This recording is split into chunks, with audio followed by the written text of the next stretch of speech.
It's lunchtime, and the cafeteria is jam-packed. You balance your books and your corn dog as you make your way through the crowd when someone bumps into you. Whew. Okay, you manage to hold on to everything but one of the books. And as you bend down to pick up your dog-eared copy of Hunger Games, oh, your pants tear right in the back in front of everybody. Welcome to Wellcast. We've gotten a lot of suggestions for this one from viewers like Cream Soda Pop 8990 and Cool Birch. Today, we're exploring embarrassment. We'll explain exactly what your brain is doing the moment after you trip in front of everyone and give you our 3-step method for brushing it off and moving on. Are you ready? Like many of the emotions you experience daily, embarrassment is a biological reaction drilled into our brains by generation after generation of embarrassed ancestors. Embarrassment occurs in a boomerang-shaped region right behind the eyes called, get ready for this, pregenual anterior cingulate cortex. Okay, that's a mouthful, but you can just remember it as PAC.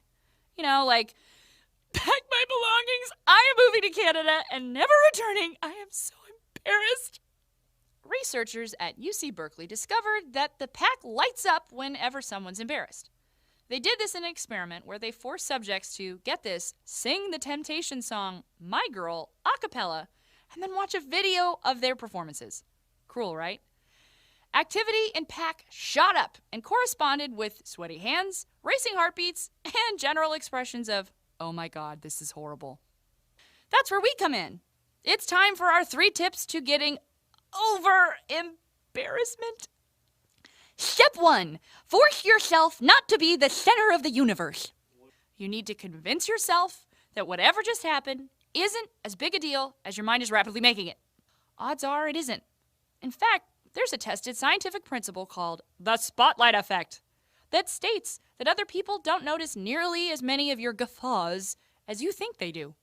One experiment that tested this had a bunch of college students wear bright yellow Barry Manilow emblazoned t-shirts to an introductory psych course. Afterwards, the students were asked how many of their classmates they thought noticed the ugly t-shirt.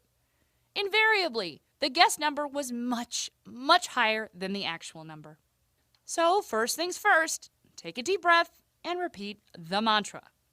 Science says it's not as big a deal as my brain thinks it is. Step 2, don't apologize, deal with it. Guys, the worst thing you can do after calling a lot of attention to yourself is drawing even more attention by apologizing a lot. Instead, downplay the moment. If you incessantly apologize after an embarrassing incident, you're only telling others that this is a big deal and they should treat it as such. Step 3, don't dwell, change the channel. There's a big difference between embarrassment and shame.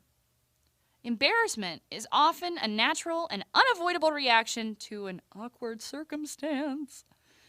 But if you continue to fixate on what happened, replaying the moment over and over again in your brain, the embarrassment can turn into shame and anxiety.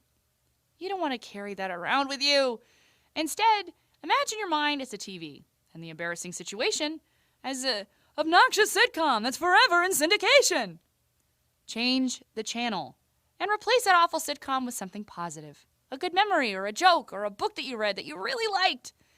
Anything to get rid of that junk. Let's recap. Embarrassment is a completely healthy reaction to an awkward situation. Force yourself to remember that this is a big deal in nobody else's eyes but your own. Don't apologize. Instead, try to downplay the moment. And don't replay what happened over and over again. Change the channel.